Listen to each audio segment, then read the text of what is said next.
Bismillahirrahmanirrahim. Assalamualaikum warahmatullahi wabarakatuh.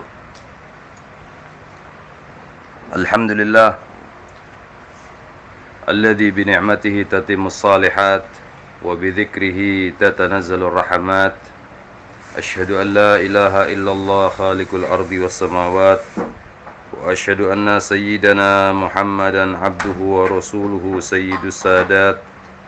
Allahumma salli wa sallim wa karrim wa azim ala sayyidina Muhammadin an-nuri dzati wa sirri sari fi sairil asma'i was sifat wa ala alihi wa ashabihi dawil qadat. Subhanaka la ilma lana illa ma 'allamtana innaka antal alimul hakim. Rabbi shrah li sadri wa yassir li amri wahlul 'uqdatam min lisani yafqahu qawli bi jahin nabi wal ali wal ashabi amma ba'd. Yang sama-sama saya muliakan para akhwat dan juga para ikhwan yang mungkin bergabung pada malam hari ini dalam Google Meeting hijrah saya lupa ini, dunia hijrah yang dimuliakan oleh Allah Subhanahu wa taala.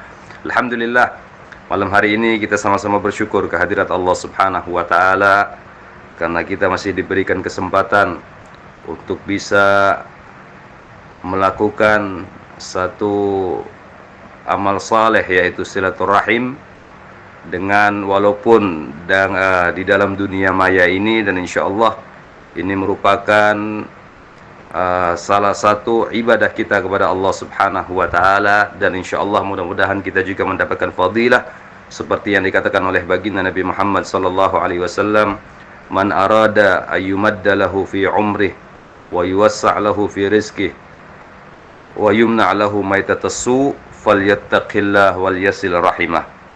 Kata baginda Nabi sallallahu alaihi wasallam, beliau bersabda, barang siapa yang pengen dipanjangkan umurnya dan barang siapa yang pengen diluaskan rizkinya oleh Allah Subhanahu wa taala dan dia dicegah wafat dalam keadaan su'ul khatimah, maknanya dia akan wafat dalam keadaan husnul khatimah, maka ada dua resep daripada baginda Nabi Muhammad sallallahu alaihi wasallam, yaitu yang pertama bertakwa kepada Allah Subhanahu wa taala, dan yang kedua adalah menjalin hubungan silaturahim. Mudah-mudahan kita semuanya dengan adanya Google Meeting di dunia hijrah ini merupakan salah satu silaturahim kita, dan mudah-mudahan memanjangkan umur kita sampai akhir hayat kita dan kita diwafatkan oleh Allah Subhanahu wa taala dalam keadaan husnul khatimah. Amin ya rabbal alamin. Hadirin yang dimuliakan oleh Allah Subhanahu wa taala, ikhwani wa akhwati yang dimuliakan oleh Allah Subhanahu wa taala. Insyaallah malam hari ini saya angkat tema, yaitu tips mudah masuk surga bagi wanita-wanita muslimah. Ya, memang Allah Subhanahu wa taala mengutus baginda Nabi Muhammad sallallahu alaihi wasallam dan menyampaikan dakwah beliau, risalah dari Allah Subhanahu wa taala ke semua umat, baik yang laki-laki maupun yang perempuan. Semua sampai beliau sallallahu alaihi wasallam di akhir hayat beliau, tatkala haji wada, beliau mengumpulkan para sahabat-sahabatnya. Kemudian beliau bertanya, apakah aku sudah menyampaikan apa yang diamanahkan oleh Allah Subhanahu wa taala? Maka para sahabat menjawab apa yang ditanyakan oleh baginda Nabi Muhammad sallallahu alaihi wasallam, betul ya Rasulullah, engkau telah menyampaikan semuanya kepada kami. Tentu yang hadir pada haji wada bersama baginda Nabi Muhammad sallallahu alaihi wasallam, mereka para sahabat kebanyakan sahabat dari kaum laki-laki. Sedangkan daripada kaum perempuan, baginda Nabi sallallahu alaihi wasallam juga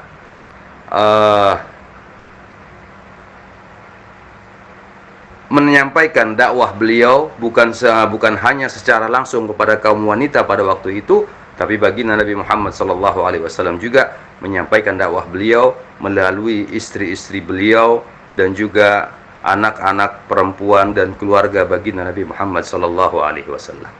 Di antara yang menyampaikan dakwah daripada baginda Nabi Muhammad, daripada istri-istri beliau, yaitu Sayyidatuna Khadijatul Kubra radhiyallahu taala anha, kemudian Sayyidatuna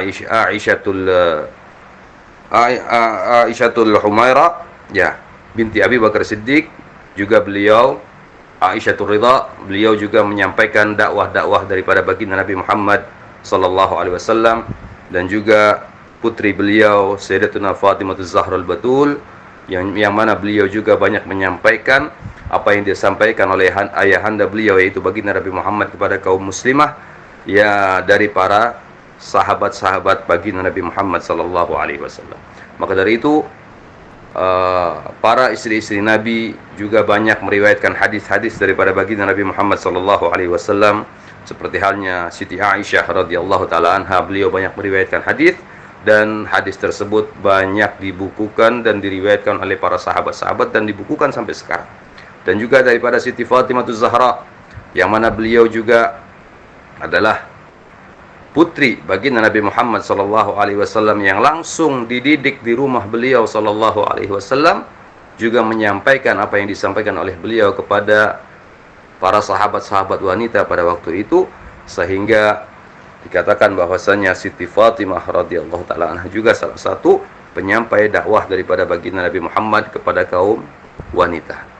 Maka dari itu, ya, banyak daripada syariat Islam khususnya untuk wanita ini diambil daripada Sayyidatuna Fatimah Zahra al-Batul. Dan beliau radhiyallahu taala anha, Siti Fatimah, diwafatkan oleh Allah Subhanahu wa taala dalam usia yang sangat muda, yaitu umur 28 tahun. Beliau sudah dipanggil oleh Allah Subhanahu wa taala 6 bulan setelah wafatnya baginda Nabi Muhammad sallallahu alaihi wasallam. Sehingga hanya beberapa tahun, ya, beliau dididik langsung oleh baginda Nabi Muhammad sallallahu alaihi wasallam. Dan bahkan dikatakan oleh para ulama bahwasanya seandainya Siti Fatimah radhiyallahu taala anha, ya, diberikan umur panjang oleh Allah Subhanahu wa taala, niscaya wanita-wanita yang hidup setelah beliau akan merasa susah dalam melakukan menerapkan syariat yang disampaikan, yang dibawa oleh baginda Nabi Muhammad sallallahu alaihi wasallam kepada para wanita-wanita muslimah. Maka dari itu ada hikmah tersendiri, ya, tatkala Siti Fatimah radhiyallahu taala anha diwafatkan oleh Allah Subhanahu wa taala dalam keadaan muda. Jadi inilah peran seorang wanita, ya, para wanita-wanita di zaman baginda Nabi Muhammad sallallahu alaihi wasallam, khususnya para istri Nabi dan keluarga baginda Nabi Muhammad sallallahu alaihi wasallam. Beliau semuanya menyampaikan dakwah daripada baginda Nabi Muhammad kepada kalangan atau kaum wanita di kalangan para sahabat baginda Nabi Muhammad sallallahu alaihi wasallam. Sehingga Masya Allah, luar biasa, mereka semuanya mendapatkan derajat tinggi di sisi Allah Subhanahu wa taala. Seperti halnya Sayyidatuna Khadijatul Kubra, istri setia baginda Nabi Muhammad sallallahu alaihi wasallam, yang mana beliau mengorbankan semuanya untuk baginda Nabi Muhammad sallallahu alaihi wasallam. Beliau sangat menghormati, memuliakan suaminya baginda Nabi Muhammad sallallahu alaihi wasallam. Dan banyak kisah-kisah tentang Siti Khadijah radhiyallahu taala anha, bagaimana beliau seorang wanita, seorang istri daripada baginda Nabi Muhammad sallallahu alaihi wasallam, yang sangat luar biasa berjuang membela atau membackup daripada dakwahnya baginda Nabi Muhammad sallallahu alaihi wasallam sampai akhir hayat beliau. Bahkan Siti Khadijah radhiyallahu taala anha tatkala menikah dengan baginda Nabi Muhammad sallallahu alaihi wasallam, beliau menghadiahkan semua hartanya untuk baginda Nabi Muhammad dan juga jiwa raganya untuk baginda Nabi Muhammad sallallahu alaihi wasallam. Padahal pada waktu itu tatkala baginda Nabi Muhammad sallallahu alaihi wasallam melamar Siti Khadijah radhiyallahu taala anha, yang merupakan seorang wanita yang sangat mulia, seorang wanita yang sangat dimuliakan dan dihormati oleh kaum Quraisy, karena kekayaannya dan karena keramahannya, ya, beliau baginda Nabi Muhammad SAW melamar Siti Khadijah dengan 25 ekor onta. Ini satu mahar yang sangat luar biasa. Baginda Nabi SAW juga beliau sebelum menikah dengan Siti Khadijah, beliau berdagang dan mengumpulkan harta beliau untuk melamar Siti Khadijah. Tapi tetap tatkala menikah dengan Siti Khadijah, biasa kalau orang sudah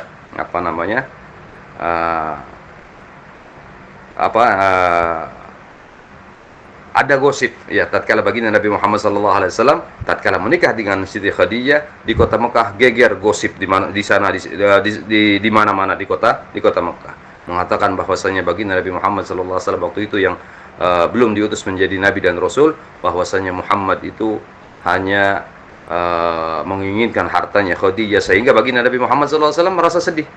Baginda Nabi Muhammad merasa sedih sehingga di malam pertama menikah baginda Nabi Muhammad SAW ditanya oleh Siti Khadijah radhiyallahu taala anha, "Wahai suamiku, apa yang membuatmu sedih?" Dijawab oleh baginda Nabi Muhammad SAW, "Iya wahai istriku Khadijah, bahwasanya di kota Mekah sudah tersebar gosip tentang diriku yang menikah dengan engkau wahai Khadijah." Kemudian dijawab oleh Siti Khadijah, "Ketahuilah wahai suamiku, bahwasanya mulai saat ini jiwa ragaku dan semua hartaku aku hadiahkan untuk dirimu wahai suamiku." Nah, ini seorang Siti Khadijah yang mempunyai seorang wanita yang bernama Khadijah binti Khuwailid, yang dipinang oleh baginda Nabi Muhammad dan dinikahi oleh baginda Nabi Muhammad SAW, mempunyai akhlak yang luar biasa, yang mana beliau sangat-sangat memuliakan suaminya. Ini Siti Khadijah. Pantas beliau mendapatkan bisyarah, kabar gembira daripada baginda Nabi Muhammad SAW.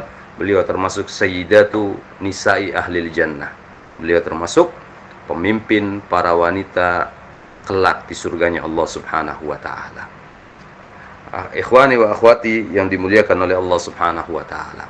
Ini sekelumit cerita tentang Sayyidatuna Khadijah tatkala menikah dengan baginda Nabi Muhammad sallallahu alaihi wasallam.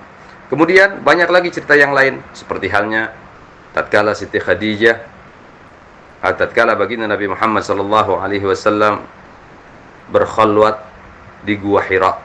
Siti Khadijah pada waktu itu sedang mengandung Siti Fatimah radhiyallahu taala anha dan dalam keadaan hamil besar. Beliau, Siti Khadijah, rela mengantarkan makanan untuk baginda Nabi Muhammad SAW ke Gua Hira yang jalannya begitu curam. 3 hari sekali diantar oleh Zaid bin Harithah, anak angkat baginda Nabi Muhammad SAW, naik turun ke Gua Hira 3 hari sekali demi suaminya. Kemudian cerita selanjutnya tentang Siti Khadijah radhiyallahu taala anha, yaitu tatkala beliau baginda Nabi Muhammad sallallahu alaihi wasallam menerima wahyu pertama dari Allah Subhanahu wa taala di Gua Hira. Baginda Nabi Muhammad tatkala berkhalwat di Gua Hira, yatahannath, menyendiri di Gua Hira, beliau ditemui oleh malaikat Jibril dengan wujudnya yang asli. Sehingga baginda Nabi sallallahu alaihi wasallam merasa ketakutan pada waktu itu, belum pernah melihat makhluknya Allah yang berupa malaikat dengan wujudnya yang asli. Sehingga baginda Nabi Muhammad tatkala turun daripada Gua Hira, pulang ke rumah beliau, minta kepada Siti Khadijah, "Zammiluni, zammiluni, wahai Khadijah, selimuti aku wahai Khadijah." Heran Siti Khadijah, kok tumben suaminya turun daripada Gua Hira, baginda Nabi Muhammad turun dari Gua Hira dalam keadaan ketakutan dan mengeluarkan keringat dingin, diselimuti oleh Siti Khadijah. Kemudian ditanya, "Siapa yang datang wahai suamiku?" "Aku melihat suatu makhluknya Allah Subhanahu wa taala yang tidak pernah aku lihat." Dan Siti Khadijah ini adalah seorang wanita yang sangat cerdik. Sebelum beliau juga, Siti Khadijah pernah membaca buku, belajar kepada sepupu beliau, yaitu Waraqah bin Naufal. Waraqah bin Naufal ini adalah seorang pendeta Nasrani yang memegang atau berpegang teguh kepada kitab Injil yang asli pada waktu itu. Sering bertanya kepada Waraqah bin Naufal, ya, sehingga tahu ciri-ciri daripada malaikat Jibril alaihi salam. Kemudian Siti Khadijah mengatakan, apakah yang datang kepadamu makhluknya Allah yang seperti ini wahai baginda Nabi Muhammad? Betul wahai Khadijah. Kata Siti Khadijah, itu namus, atau namus itu dalam bahasa Ibrani maknanya malaikat Jibril. Itulah namus yang turun kepada Musa alaihissalam. Nah, kemudian Siti Khadijah yang di rumah beliau selalu menggunakan kerudungnya, ya, beliau membuka sedikit kerudungnya. Kemudian apa kata baginda Nabi SAW? Dia sudah pergi wahai Khadijah. Kemudian dipakai lagi, dia datang lagi wahai Khadijah, kata baginda Nabi SAW. Ini menandakan bahwasanya malaikat-malaikat Allah Subhanahu wa taala tatkala melihat aurat daripada kita, ya, manusia, mereka akan pergi daripada kita. Salah satu contoh tatkala Nabi Allah Ibrahim alaihissalam tatkala ditangkap oleh Raja Namrud, Nabi Ibrahim ingin dilemparkan ke kobaran api. Dibikinlah ketapel yang sangat besar oleh Raja Namrud. Kemudian Ibrahim alaihissalam ditaruh di ujung daripada ketapel tersebut. Tatkala ingin dilempar Nabi Allah Ibrahim alaihissalam, tidak bisa terlempar. Kadang talinya putus, kadang ada kendala-kendala yang lain. Kemudian Raja Namrud didatangi oleh seorang yang tua, yaitu jelmaan daripada iblis laknatullah alaih. Dikatakan kepada Raja Namrud, wahai Namrud, apabila engkau ingin melempar Ibrahim ke kobaran api, coba taruh dua wanita yang buka aurat di depan Ibrahim. Akhirnya Raja Namrud mendatangkan dua wanita dengan membuka auratnya di hadapan Nabi Allah Ibrahim, dan Nabi Allah Ibrahim tatkala dilempar kemudian sampai kepada kobaran api tersebut. Ini maknanya malaikat hafadzah, malaikat yang menjaga, yang diperintahkan oleh Allah Subhanahu wa taala untuk menjaga Nabi Allah Ibrahim. Mereka tatkala melihat auratnya manusia, mereka pergi semuanya, sehingga tidak ada yang menjaga Nabi Allah Ibrahim alaihissalam. Begitu juga kita setiap orang diperintahkan oleh Allah Subhanahu wa taala, Allah memerintahkan kepada malaikat-malaikat hafadzah untuk menjaga kita manusia. Ada 360 malaikat dalam satu hamba Allah yang berada di muka bumi ini, ada 360 malaikat. Kalau seandainya kita 360 malaikat itu menjaga kita, kalau seandainya kita buka aurat, mereka semuanya akan pergi daripada kita. Apabila kita membuka aurat, mereka langsung pergi. Makanya orang-orang dulu, ya, kalau sudah mau mandi di kamar mandi atau di luar kamar mandi, mereka tetap memakai sarung. Kalau yang laki-laki biasa memakai sarung, ya, dari batas pusar sampai lutut. Ini tujuannya apa? Ulama-ulama dulu kalau mandi mengajari kita mandi dengan memakai sarung, ya, agar malaikat hafadzah tadi tidak pergi daripada kita, tidak melihat aurat kita, dan tetap menjaga kita. Nah, itu fadilahnya kita menutup aurat agar malaikat itu tidak pergi daripada diri kita.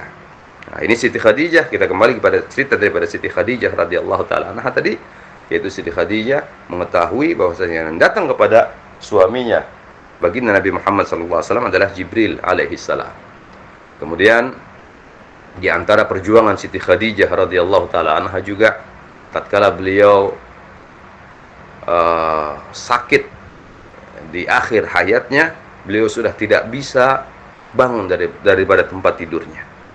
Tapi kemudian baginda Nabi Muhammad datang ke rumah beliau memaksakan diri, ya, untuk bisa duduk menyambut suaminya yang mulia, yaitu baginda Nabi Muhammad SAW. Meminta kepada anak-anak perempuan beliau untuk mengganjal daripada pinggang beliau, punggung beliau, agar bisa duduk, padahal sudah tidak bisa duduk lagi. Beliau paksakan untuk duduk untuk menyambut suaminya baginda Nabi Muhammad SAW. Nah, ini Siti Khadijah radhiyallahu taala. Bahkan pernah Siti Khadijah sekali waktu meminta kepada putrinya Fatimah untuk memintakan sesuatu kepada suaminya, yaitu baginda Nabi Muhammad SAW. Wahai Fatimah, mintalah kepada ayahmu jubah yang dia pakai untuk diberikan kepada ibumu ini, agar ibumu menjadikannya kain kafan apabila meninggal. Kemudian biasa namanya Siti Fatimah waktu itu masih umur 5 tahun, Dia mengatakan, wahai ibu, minta sendiri saja sama ayah. Kemudian dijawab oleh Siti Khadijah, aku tidak ingin membuat ayahmu kepikiran. Aku tidak ingin merepotkan ayahmu, wahai Fatimah. Tolong sampaikan saja apa yang ibu minta kepada ayahmu. Kemudian disampaikan kepada baginda Nabi Muhammad SAW oleh Siti Fatimah. Ternyata kata baginda Nabi Muhammad SAW, wahai putriku, kalau seandainya ibumu meminta bulan dan bintang yang ada di langit, maka aku akan mintakan kepada Allah agar Allah memberikannya kepada dirinya, karena jasanya yang sangat luar biasa kepada agama ini. Nah, itulah Allahumma shalli ala sayyidina Muhammad, perjuangan Siti Khadijah dalam membela baginda Nabi Muhammad SAW. Bahkan tatkala wafat Siti Khadijah radhiyallahu taala anha, bersedih baginda Nabi Muhammad SAW, sehingga tahun tersebut dikekalkan di dalam kitab Sirah Nabawiyah disebut Amul Huzun, tahun kesedihan, karena Siti Khadijah, orang yang membackup dakwah baginda Nabi Muhammad SAW tahun tersebut, beliau wafat, kemudian disusul oleh pamannya Abu Talib. Ya, kedua orang ini yang selalu mendukung dakwah daripada baginda Nabi Muhammad SAW. Maka dari itu Siti Khadijah sangat beruntung, beliau mendapatkan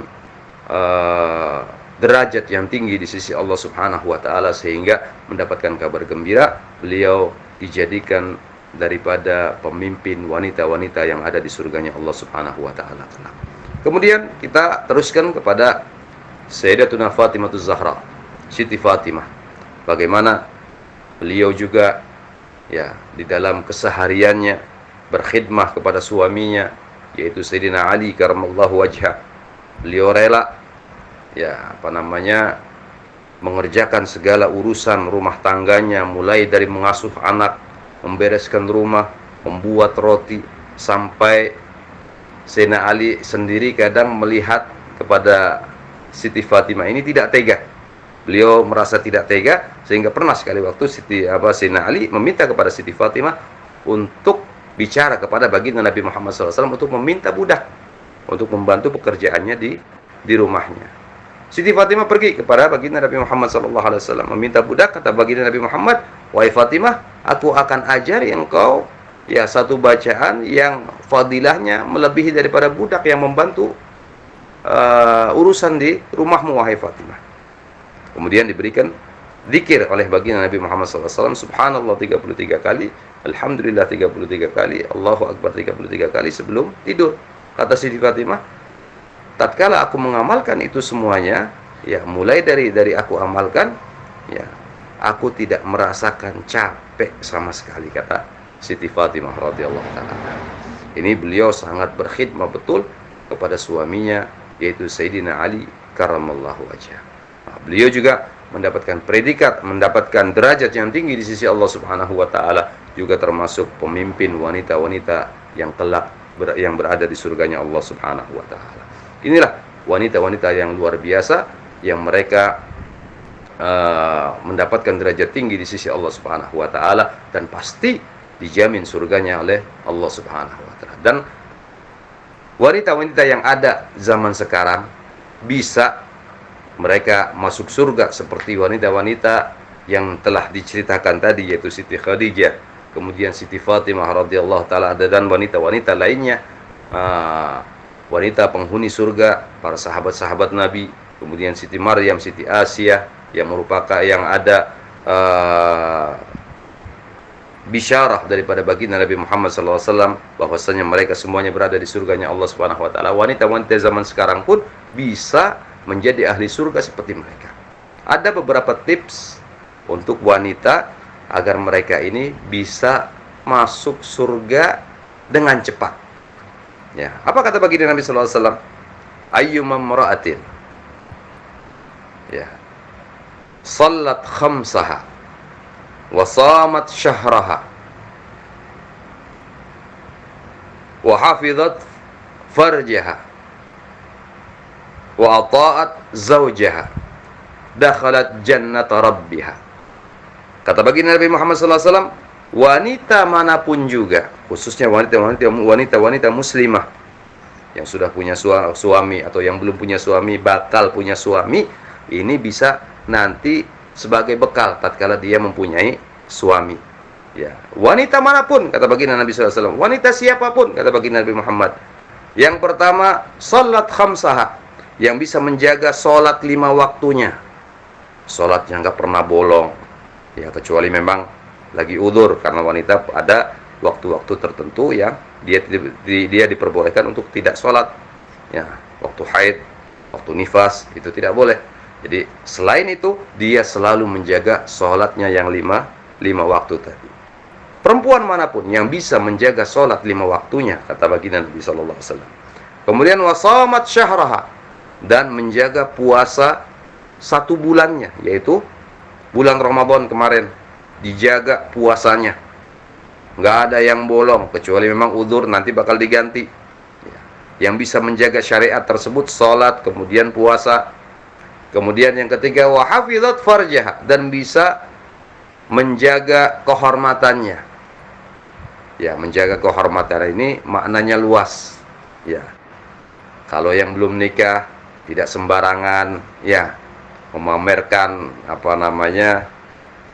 anugerah yang Allah berikan kepadanya kepada orang-orang atau laki-laki yang bukan mahramnya. Ya, jangan selalu berpose, foto sana, foto sini, selfie sana, selfie sini. Dijaga. Ini anugerah dari Allah Subhanahu wa taala, amanah dari Allah Subhanahu wa taala. Harus betul-betul dijaga. Jangan gampang mengekspos, ya, wajah kita kepada orang lain yang bukan mahramnya. Nah, ini harus betul-betul dijaga. Berarti kalau bisa kita yang belum nikah, ya, wanita-wanita yang belum nikah bisa menjaga hal itu semuanya, berarti dia termasuk orang-orang atau wanita-wanita yang bisa menjaga kehormatannya. Yang sudah punya suami juga dia bisa menjaga kehormatan suaminya yang ada di rumah.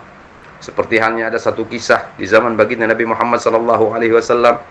Ada seorang wanita yang menikah dengan seorang sahabat. Kemudian sahabat ini diminta ikut berperang bersama baginda Nabi Muhammad SAW. Tatkala ingin keluar daripada rumahnya, dia berpesan kepada istrinya, wahai istriku, janganlah engkau keluar rumah apapun yang terjadi sebelum aku pulang dari perang bersama baginda Nabi Muhammad SAW. Kemudian berangkat si suami ini berperang bersama baginda Nabi SAW. Kemudian tatkala suaminya berperang, esok harinya datang utusan daripada rumah ayahnya. Dikatakan, assalamualaikum, wahai fulanah, ayahmu sakit keras, engkau diminta untuk mengunjunginya. Dijawab oleh perempuan tadi, wahai utusan daripada ayahku, aku tidak berani keluar rumah karena pesan daripada suamiku, apapun yang terjadi aku tidak boleh keluar daripada rumah. Kemudian esok harinya datang lagi utusan tadi, wahai fulanah, ayahmu sudah sakaratul maut, pulanglah engkau tengok ayahmu. Perempuan ini menjawab seperti yang kemarin, aku tidak bisa keluar karena ada amanah daripada suamiku, aku tidak boleh keluar daripada rumah. Hari yang ketiga datang lagi utusan tadi, wahai fulana, ayahmu meninggal, ingin dikuburkan, apakah engkau tidak ingin melihat wajahnya untuk terakhir kali? Dia tetap menjawab, aku masih menjaga amanah daripada suamiku, aku tidak mau keluar daripada rumah dan melanggar perintah daripada suamiku. Nah, kemudian tatkala suaminya pulang perang dari medan peperangan bersama baginda Nabi Muhammad SAW, datang ke rumahnya, langsung si perempuan ini menangis, kemudian ditanya oleh suaminya, ada apa wahai istriku, kok tahu-tahu aku datang bukannya disambut malah engkau menangis?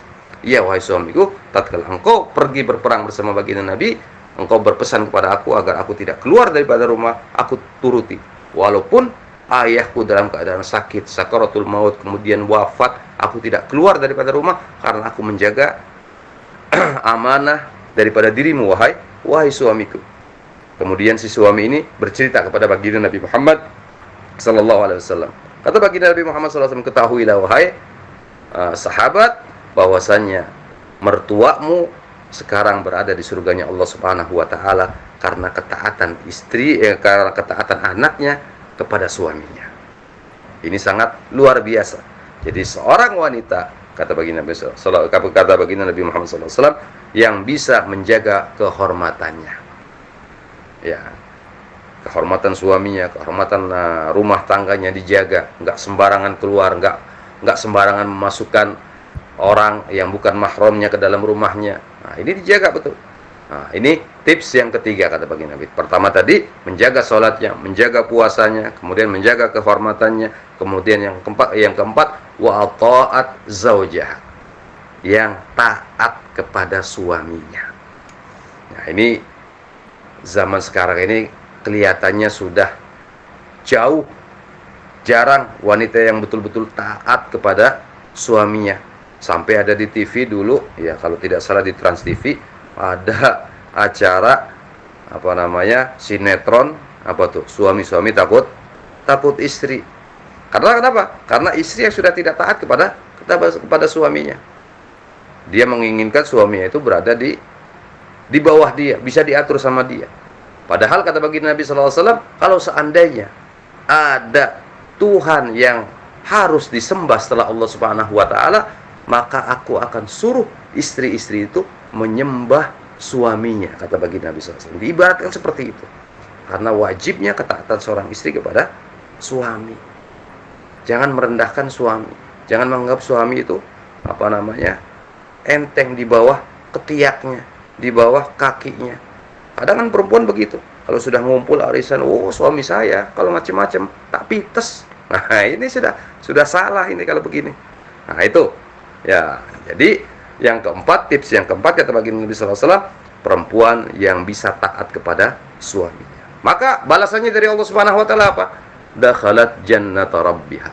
Maka dia dakhalat ini menggunakan fi'il madhi. Kalau fi'il madhi itu berarti sudah masuk, berarti dia pasti akan masuk surganya Allah Subhanahu wa taala.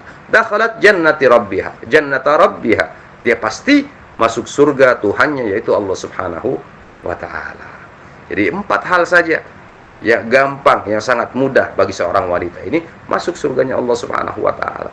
Pertama, dia bisa jaga sholatnya, dia bisa jaga puasanya, dia bisa jaga kehormatannya, dan juga dia bisa taat kepada suaminya, maka langsung balasannya surganya Allah Subhanahu wa taala. Kalau laki-laki susah. Ya, ikhwati, susah. Kalau laki-laki susah. Karena dia yang bertanggung jawab dalam keluarganya. Nanti istrinya ditanya di akhirat, kamu didik apa istrimu? Anak-anakmu kamu berikan pendidikan apa? Engkau kenalkan kepada Allah apa Subhanahu wa taala ataukah tidak?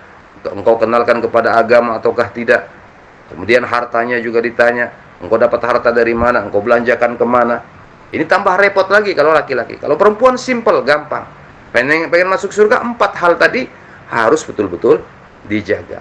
Maka dari itu alhamdulillah, mudah-mudahan antum semuanya ya yang mengikuti bisa menerapkan 4 hal tersebut ya, sehingga bisa masuk ke surganya Allah Subhanahu wa taala, dikumpulkan bersama sayyidatu nisa'i ahli jannah, yaitu Siti Khadijah, Siti Fatimah, kemudian Siti Maryam, dan juga Siti Asia. Amin ya rabbal alamin. Mungkin sekian yang bisa sampaikan. Barangkali ada pertanyaan, boleh dipandu oleh moderator. Ya, silahkan. Kurang lebihnya saya mohon maaf. Saya tutup terlebih dahulu. Wallahul muwaffiq ila aqwamit thoriq. Wassalamualaikum warahmatullahi wabarakatuh. Waalaikumsalam warahmatullahi wabarakatuh. Syukran Habib. Oke, sudah memaparkan materinya. Tiba saat ini kita masuk pada sesi tanya jawab dengan ketentuan sebagai berikut. 1. Peserta yang ingin bertanya dipersilakan menyebutkan identitasnya terlebih dahulu, bisa on mic maupun di komentar. Kedua, pertanyaan yang diajukan singkat, padat, dan jelas. Ketiga, tidak diperbolehkan untuk bertanya terlebih dahulu tanpa instruksi dari moderator. Keempat, untuk peserta diperbolehkan 1 orang 1 pertanyaan. Baik, langsung saja kita mulai sesi ini. Saya persilahkan kepada para hadirin untuk bertanya.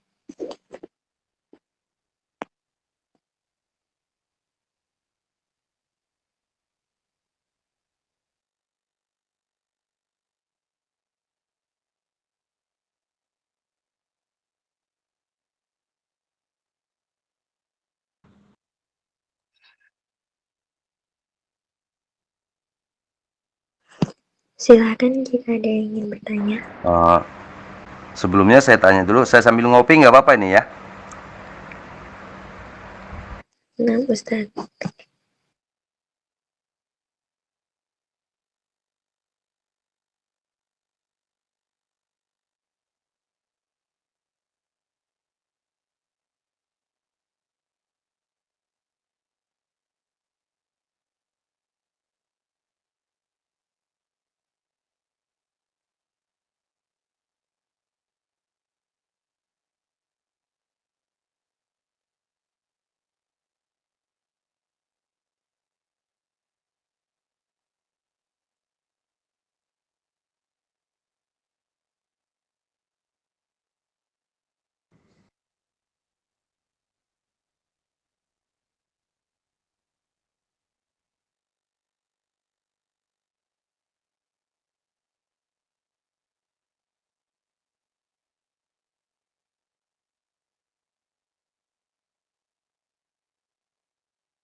Afwan, jika tidak ada yang bertanya, boleh saya tutup ke acara kajiannya?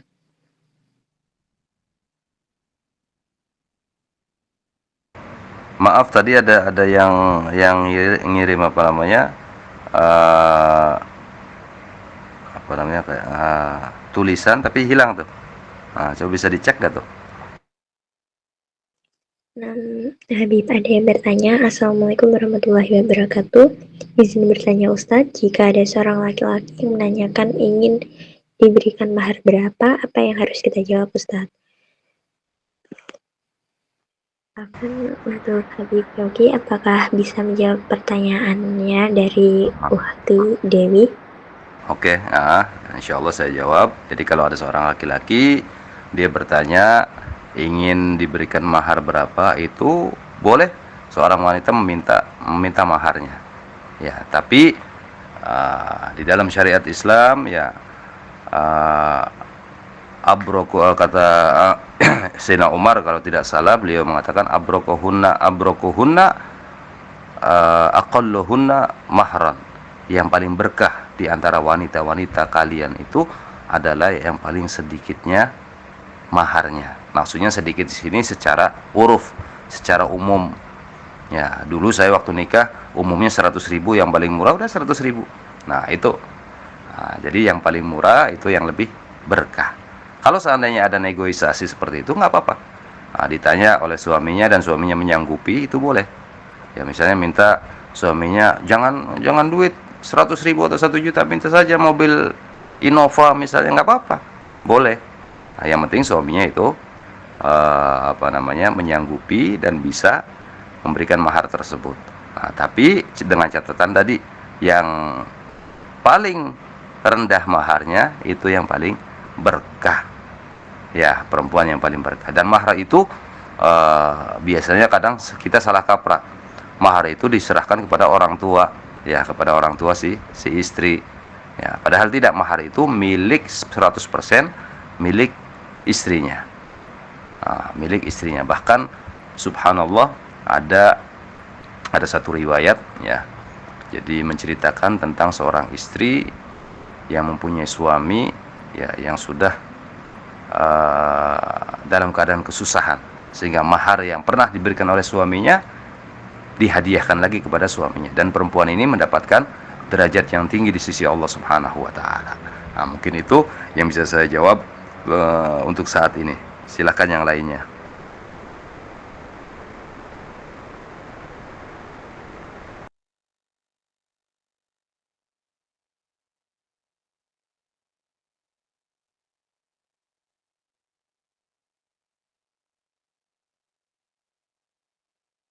Nah, Ustaz Fikran sudah menjawab pertanyaan dari Ukhti Dewi.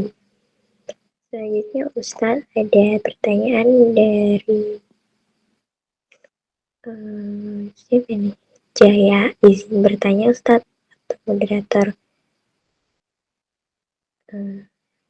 TF kan menjelaskan tentang cara tips mudah masuk bagi wanita. Nah, pertanyaannya kan ada 4 tips untuk wanita masuk surga. Kalau boleh bisa diulang lagi Ustaz, Afwan. Boleh ya, saya ulang lagi. Ya, jadi tips tadi seperti sabda baginda Nabi Muhammad SAW agar perempuan itu mudah masuk surga. Yang pertama adalah dia bisa menjaga sholatnya. Sholatnya betul-betul dijaga, karena perempuan juga ya merupakan madrasah bagi anak-anaknya nanti. Kalau seorang perempuan ibadahnya kocar-kacir, bagaimana nanti anaknya? Nah, ini sebagai contoh ya perempuan, soalnya yang sehari-hari bisa bertemu dengan anak itu ya 24 jam, hampir 24 jam bisa ngumpul dengan anak-anak, yaitu ibu.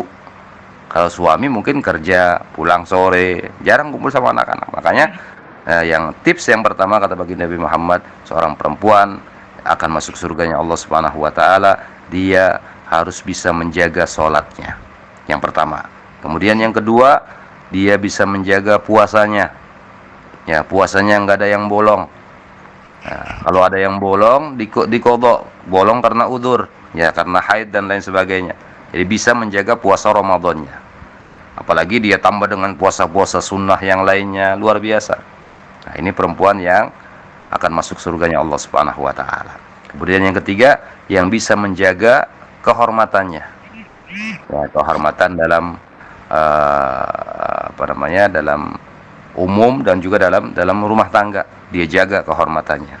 Kemudian yang keempat, yang selalu taat kepada suaminya selama suami itu tidak menyuruhnya untuk bermaksiat kepada Allah Subhanahu wa taala.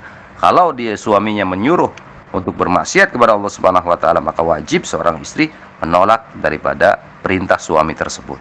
Nah, itu 4 tips agar wanita itu bisa cepat masuk surga. Ya, sekian. Nah, Ustaz. Selanjutnya Ustaz ada pertanyaan dari Arif Rio Ramadan. Assalamualaikum warahmatullahi wabarakatuh. Izin bertanya, perempuan yang pakai cadar terus buka aurat, apa hukumnya di dalam Islam, Ustadz? Ya, perempuan yang buka cadar, walaupun dia pakai cadar tapi dia buka aurat, ya sama halnya dia berdosa. Dia berdosa kepada Allah Subhanahu wa taala. Dia akan mendapatkan siksa dari Allah Subhanahu wa taala. Zaman sekarang banyak. Ya, kata baginda Nabi SAW, daripada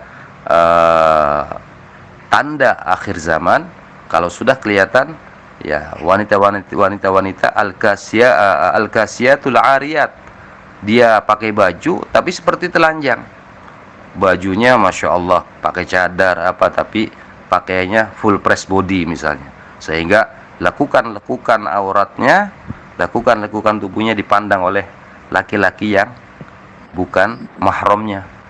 Nah, ini sudah tanda-tanda akhir zaman. Bahkan ada satu kisah Siti Fatimah radhiyallahu taala anha, tatkala beliau melihat jenazah perempuan diusung, diantarkan ke kuburan untuk dimakamkan, Siti Fatimah menangis karena dulu kerandanya itu nggak pakai keranda seperti kita sekarang ada tutupnya.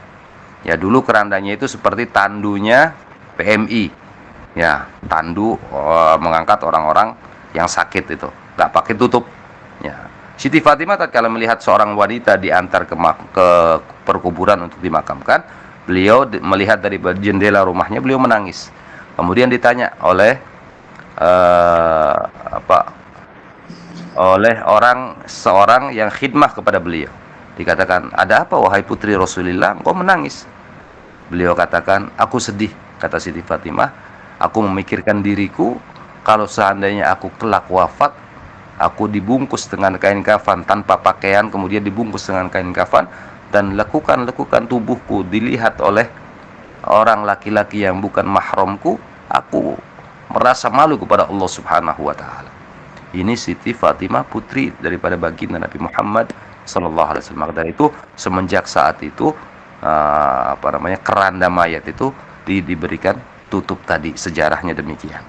Nah, itu jadi seorang wanita walaupun dia bercadar, dia menampakkan auratnya, baik aurat yang zahir ataupun dia pakai pakaian tapi ketat sehingga lekukan tubuhnya dia terlihat, dia tetap berdosa kepada Allah Subhanahu wa taala, dan dia bisa menjadi fitnah untuk laki-laki yang bukan mahramnya. Nah, itu yang bisa saya sampaikan.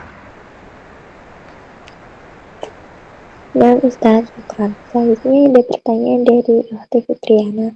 Beliau bertanya, jika ada laki-laki yang ingin melamar tetapi kenal atau bertemu lewat sosial media, tentunya kita belum mengetahui bagaimana laki-laki itu. Apa yang bisa kita lakukan sebagai perempuan, Ustadz, agar tetap bisa menjaga kehormatan? Ya, kalau ada seandainya laki-laki yang kenal daripada sosial media, ya sekarang kan Masya Allah ya, sosial media itu, kata saya punya guru Habib Segaf Baharun, ya, beliau mengatakan, ya, sosial media ini bisa menjadi surga kita, bisa menjadi neraka kita, tergantung bagaimana kita menggunakannya. Kalau kita gunakan untuk berdakwah, ya seperti malam ini alhamdulillah ada fasilitas daripada Google Meeting, kita gunakan untuk belajar ilmu, belajar akhlak. Ini merupakan satu insya Allah pahala dari Allah Subhanahu wa taala. Tapi tatkala media sosial itu kita gunakan untuk hal-hal yang tidak baik, maka dia akan menjadi nerakamu. Ya, jadi tatkala kita misalnya seorang wanita berkenalan ya di media sosial dengan seorang laki-laki, dan seorang laki-laki itu sungguh-sungguh ingin menikahi perempuan tersebut, ya dia disuruh datang kepada suaminya untuk melamar sesuai dengan syariat Islam, ya, kemudian menikahinya sesuai dengan syariat Islam. Nah, itu saja. Nah, yang penting dalam melamar juga ada aturan-aturannya. Ya, tatkala melamar itu, ya, yang boleh melihat, yang bagian yang tatkala meminta seorang perempuan untuk melamar, itu perempuan boleh dilihat telapak tangannya dan juga wajahnya saja. Nah, kalau ingin melihat lebih detail, suruh keluarga daripada laki-laki yang di pihak perempuannya, ya, keluarga perempuan dari pihak laki-laki untuk masuk untuk melihat. Kadang itu perempuan dilihat bagaimana, apakah tubuhnya bau apa tidak. Nah, itu biasanya bagiannya perempuan, mertuanya atau kakaknya atau adiknya yang perempuan daripada pihak laki-laki ini untuk melihat atau mendekat kepada calon mempelai perempuan tadi. Nah, demikian. Kalau memang ada yang berniat, ya kenal di Facebook ya atau di media sosial lainnya, kemudian ingin niat dengan dia mempunyai niatan baik untuk menikahi, maka diminta laki-laki itu untuk baik-baik datang kepada orang tua atau walinya, meminta dan melamar dengan cara yang diajarkan oleh agama Islam. Nah, sekian itu yang bisa saya jawab. Ustaz Fikram, selanjutnya Ustaz ada pertanyaan dari Aki Ahmad. Beliau bertanya, adakah cara yang mudah untuk para calon suami untuk mengetahui bagaimana cara mengetahui calon istri yang salehah? Kami persilahkan kepada Ustaz Habib Syauqi untuk menjawab pertanyaan dari Aki Ahmad. Ya, ada pertanyaan bagus. Bagaimana caranya seorang laki-laki mengetahui atau mencari calon istri-istri solehah, begitu ya? Nah, jadi mencari istri-istri solehah. Ya, betul. Pertanyaan begitu. Nah, Ustaz. Ya, jadi perempuan itu, kata baginda Nabi sallallahu alaihi wasallam, ya, tungkahul mar'ah li arba. Wanita itu dinikahi boleh atas dasar 4 hal. Yang pertama, 5 liha. Boleh seorang laki-laki menikahi perempuan karena hartanya. Ya, melihat perempuan kaya raya, ya, dinikahi, itu boleh. Nah, kata baginda Nabi SAW, boleh kita menikahi, seorang laki-laki menikahi seorang perempuan karena hartanya, boleh. Ya, malah bisa mengangkat derajatnya. Yang tadinya si laki-laki itu miskin, kemudian nikah dengan perempuan yang kaya, maka dia akan menjadi orang yang kaya. Ini boleh, diperbolehkan. Tapi biasanya kalau sudah laki-laki miskin menikah dengan perempuan yang kaya, ya naudzubillah, seperti biasa yang terjadi di di lingkungan kita, maka laki-laki itu siap-siap menjadi jongosnya, biasanya seperti pembantunya, naudzubillah, jangan sampai. Tapi insya Allah kalau wanita itu solehah seperti yang dilakukan oleh Siti Khadijah radhiyallahu taala anha, dia hadiahkan semuanya, hartanya, jiwanya, raganya untuk suaminya yang tercinta. Nah, ini ya, jadi boleh menikahi perempuan itu karena hartanya. Kemudian 5 liha wali jamaliha, wali jamaliha, dan boleh menikahi perempuan itu karena kecantikannya. Mesti seorang laki-laki mencari perempuan itu ya kecantikannya. Bahkan di dalam pepatah Arab, ya, dikatakan kalau cari istri itu ya yang putih. Ada yang mengatakan yang tinggi, karena dikatakan dalam syair, salah satu syair dalam salah satu makalah Arab dikatakan al-bid nisful jamal. Putih itu separuh daripada kecantikan. Ada yang mengatakan atul nisful jamal. Perempuan yang tinggi semampai itu adalah separuh daripada kecantikan. Nah, jadi boleh kita menikahi seorang perempuan karena kecantikannya. Kemudian yang ketiga, kata baginda Nabi sallallahu alaihi wasallam, lina sabiha. Boleh menikahi perempuan itu karena nasabnya, garis keturunannya. Dan ini bisa memuliakan seorang laki-laki yang menikah dengan seorang perempuan yang mempunyai nasab yang baik.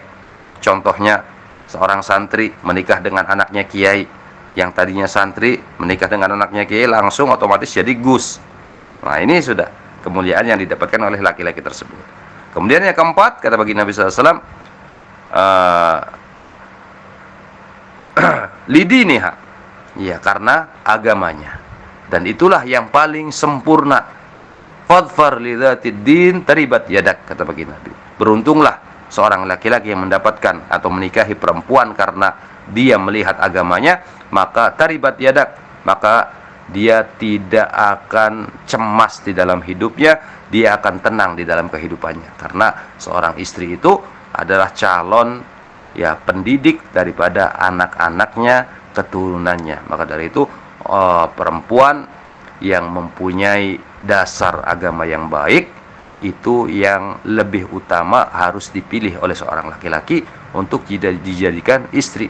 Kalau seandainya istrinya adalah orang yang ahli ibadah, agamanya bagus, insya Allah dia menikah, kemudian mempunyai keturunan, juga keturunan-keturunan yang baik, keturunan-keturunan yang saleh dan salehah. Tapi kalau seandainya ada seorang laki-laki mencari istri di jalanan misalnya, ketemu di jalanan, ya, tahu-tahu nikah, dan dia berharap anak-anaknya menjadi anak yang saleh dan salehah, ya, itu hanyalah mimpi belaka. Nah, jadi cari seorang istri, ya, yang betul-betul mapan di dalam agamanya. Itu yang dianjurkan oleh baginda Nabi Muhammad sallallahu alaihi wasallam. Nah, Ustaz, syukran. Selanjutnya ada pertanyaan lagi dari Gaf ini. Beliau bertanya, apakah sholat sah jika tidak sengaja terlihat aurat walau sedikit? Kepada Habib Syafii. Bisa diulangi? Ya. Pertanyaannya begini, Ana ini bertanya, apakah sholat sah jika tidak sengaja terlihat aurat walau sedikit? Ya, kalau kita sedang sholat, ya, misalnya terlihat aurat sedikit, ya, kalau kita menyadari aurat kita itu terlihat, maka langsung segera ditutupi. Seperti halnya misalnya seorang perempuan atau seorang laki-laki, ya, seorang laki-laki dulu saya contohkan, pakai sarung misalnya. Dia pakai sarung, sholat, tahu-tahu ada angin puting beliung, sampai sarungnya ini keangkat, auratnya kelihatan di atas daripada lututnya. Dia langsung tutup. Dia spontanitas langsung tutup itu aurat. Nah, karena terangkatnya sarung itu tidak sengaja. Begitu juga seorang perempuan. Kalau seandainya terlihat auratnya tatkala dia sholat, kemudian dia sadar, langsung dia tutup. Nah, tapi kalau dia tidak tahu, ya berarti dimaafkan. Itu saja. Nah, cukup ya. Nah, ada lagi, silahkan. Ada lagi, Ustaz. Assalamualaikum warahmatullahi wabarakatuh. Afwan, kalau boleh tanya lagi, Ustaz, kenapa kita para perempuan harus menunduk ketika berjalan di hadapan para laki-laki? Ya, ini pertanyaan bagus. Kenapa seorang perempuan itu harus menunduk berjalan di hadapan laki-laki? Ya, perempuan, ya, kalau berjalan di hadapan laki-laki yang bukan mahramnya, dia harus menundukkan kepalanya, karena wajah perempuan itu bisa menjadi fitnah. Ya, bisa menjadi fitnah. Ya, wajah kecantikan seorang perempuan itu, ya, merupakan salah satu senjatanya iblis untuk menggoda laki-laki. Maka dari itu hindari. Ya, kita harus memang disunahkan untuk nunduk. Itu daripada adab dan etika yang diajarkan dalam agama Islam, biar tidak terjadi fitnah. Tapi kalau di rumahnya dengan suaminya, dengan kakaknya, adiknya misalnya, atau dengan anak-anaknya, itu bebas. Ya, istilahnya mau dia nggak pakai jilbab, nggak apa, terserah. Ya, yang penting dia masih tutup aurat. Ya, auratnya ada sendiri. Bagaimana aurat perempuan itu di rumah, bagaimana aurat perempuan itu di luar. Ya, begitu. Nah, ada yang lain, silahkan. Ada pertanyaan lagi nih. Assalamualaikum warahmatullahi wabarakatuh. Izin bertanya, Ustaz, kenapa ijab kabul itu tidak diucapkan seperangkat alat sholat? Apakah ucapan seperangkat alat sholat itu sangat berat? Ya, jadi ijab kabul biasanya ada mahar. Itu biasanya mahar itu kadang di Indonesia ini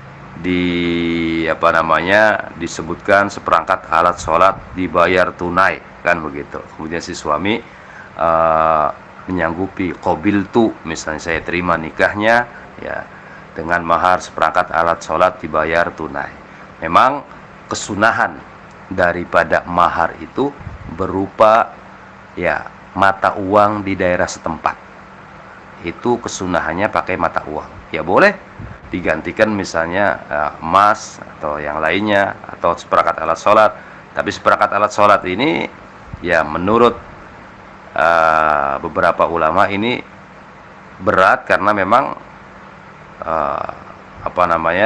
si suami betul-betul harus bisa mendidik istrinya untuk bisa istiqomah di dalam ibadah kepada Allah Subhanahu wa taala. Mungkin itu yang menjadi alasan kenapa kok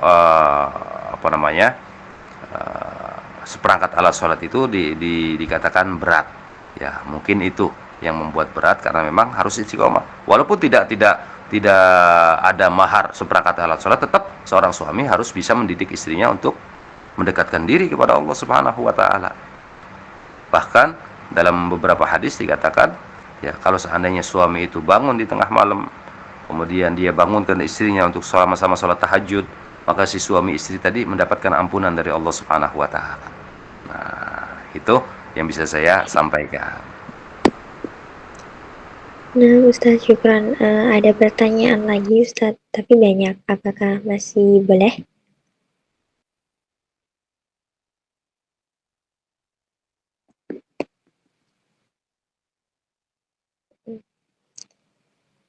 Assalamualaikum warahmatullahi wabarakatuh. Ahlan izin bertanya, Ustadz, kalau misalnya perempuan sudah muslim sekali, tapi perkataannya itu kasar, dosa, atau haram, Ustadz? Seorang wanita muslimah, kemudian dia berucap dengan kata-kata yang kasar atau kata-kata yang apa tadi? Dosa atau haram? Ya, seorang wanita yang yang berkata-kata dengan kata-kata yang tidak baik, itu dia berdosa. Ya, kalau sudah berdosa berarti haram. Kalau haram itu hukumnya, tapi dia tetap berdosa. Dia dosa. Ya, dosa kepada Allah Subhanahu wa taala, dan bahkan tatkala ucapannya itu menyinggung daripada perasaan orang lain, maka dia pun punya dosa kepada orang tersebut. Dia harus minta maaf. Karena dosa itu, ya, istilahnya taubat itu ada 4 syaratnya. Ya, seorang ingin bertobat kepada Allah Subhanahu wa taala karena dia pernah maksiat misalnya, harus diterapkan 4 syarat. Yang pertama, syarat taubat itu adalah an-nadmu, menyesal dengan apa yang dia perbuat daripada perbuatan maksiat. Kemudian yang kedua, al-azmu alla ya'uda ila dzambi, yaitu dia punya keinginan yang kuat untuk tidak kembali kepada maksiat yang dia lakukan. Kemudian yang ketiga, syaratnya taubat, yaitu al-iqla'u anid dzambi, dia langsung spontanitas berhenti total dari perbuatan dosa tadi. Pertama nyesal, kedua dia niat untuk tidak kembali, kemudian ketiga dia spontanitas berhenti daripada perbuatan dosa tadi. Ini yang hubungannya dengan Allah Subhanahu wa taala, dosa yang ada hubungannya dengan Allah. Tapi kalau ada hubungannya dengan manusia, yang ketiga minta halalnya, minta ridhonya daripada orang tersebut. Kalau dia menyakiti secara jasmaniyah, maka ada hukum kisos. Kalau dia menyakiti orang lain dalam segi hartanya, maka harus dikembalikan hartanya. Kalau dia menyakiti dari perasaannya, maka dia harus minta maaf dan minta ridho daripada orang tersebut. Jadi termasuk apabila berbuat seorang muslimah, kemudian dia berucap kasar sampai naudzubillah, mengucapkan kata-kata yang tidak baik, ya ini juga termasuk perbuatan dosa, dan dia perlu minta maaf kepada orang yang disakiti daripada hatinya tersebut. Ya, itu yang bisa saya sampaikan. Nah, Ustadz, ini ada pertanyaan lagi, Ustadz. Beliau bertanya, saya kan ikut organisasi yang mewajibkan berjabat tangan dengan seluruh anggota, baik laki-laki maupun perempuan. Nah, saya mau bertanya, bagaimana cara saya menyikapi hal tersebut sementara saya tahu berjabat tangan dengan orang yang bukan mahram itu dosa? Terima kasih, Ustadz. Ya, kalau seandainya emang dia harus jabat tangan, ya bisa tidak kalau seandainya dia minta maaf, saya punya wudhu misalnya gitu. Kalau memang harus, mesti wajib jabat tangan gitu loh, ya usahakan dia pakai sarung tangan supaya kulitnya tidak bersentuhan dengan orang yang bukan mahramnya. Itu aja, itu solusinya demikian. Ya, lebih baik dia ya kalau masih bisa diterima udurnya, dia punya wudu atau salaman seperti salamannya orang Jawa, cuman tangan dengan tangan, ya tangannya sendiri ini nempel dari jauh, itu lebih bagus. Atau dia misalnya terpaksa dia pakai sarung tangan. Dengan salaman jabatan tangan biasa, ya dia pakai sarung tangan. Itu cara mensiasatinya. Silakan yang lain. Nah, Ustadz, ini pertanyaan terakhir, Ustadz. Beliau bertanya, apakah boleh membuka kerudung di depan Bapak Sambung? Bapak Sambung ini Bapak tiri ya? Iya, Ustadz. Membuka jilbab ya di di hadapan Bapak Sambung itu boleh ya, tatkala si Bapak Sambung ini yang menikahi ibunya sudah berkumpul dengan ibunya, maksudnya sudah berhubungan badan. Kalau sudah berhubungan badan berarti itu sudah, yang anaknya ini sudah anak biasa ya, anak yang seperti anak kandung ya, itu demikian ya. Jadi nggak apa-apa dengan ayah sambung ya, tapi dengan syarat tadi sudah berkumpul dengan ibunya. Si ayah ini sudah istilahnya sudah melakukan hubungan suami istri dengan ibunya. Kalau belum ya berarti masih belum boleh. Nah itu, sekian ya, terakhir ya. Ya sudah. Nah, Ustadz, baiklah, syukron kepada hadirin yang sudah bertanya dan syukron kepada Habib Syauqi sudah menjawab pertanyaannya. Baiklah, kita tutup sesi tanya jawab ini dan kajian pada malam hari ini. Sebelum kajian ini ditutup, apakah ada kata-kata motivasi untuk memberi yang masih bertahan di room, Ustadz? Sedikit motivasi kepada yang hadir pada malam hari ini, sebagai ya yang karena mayoritas adalah para akhwat ya, ikutilah apa yang disyariatkan oleh Allah Subhanahu wa taala, yang diajarkan oleh baginda Nabi Muhammad sallallahu alaihi wasallam, dan juga ikuti para teladan-teladan wanita muslimah seperti Siti Khadijah, Siti Fatimah, Siti Aisyah, dan para perempuan-perempuan ya, para sahabat-sahabat Nabi yang perempuan, dan juga para istri-istrinya para ulama. Dan insyaallah dengan kita mengikuti beliau-beliau semuanya ini akan bisa menyelamatkan kita di dalam kehidupan dunia dan juga kehidupan kelak nanti di akhirat. Amin ya rabbal alamin. Hanya itu sekedar motivasi untuk antum semuanya, mudah-mudahan bisa diamalkan di dalam kehidupan ya, di sisa daripada umur kita ini, agar kita kelak diwafatkan oleh Allah Subhanahu wa taala dalam keadaan husnul khatimah dan bisa dikumpulkan dengan baginda Nabi Muhammad sallallahu alaihi wasallam. Sekian, wabillahi taufik wal hidayah. Assalamualaikum warahmatullahi wabarakatuh.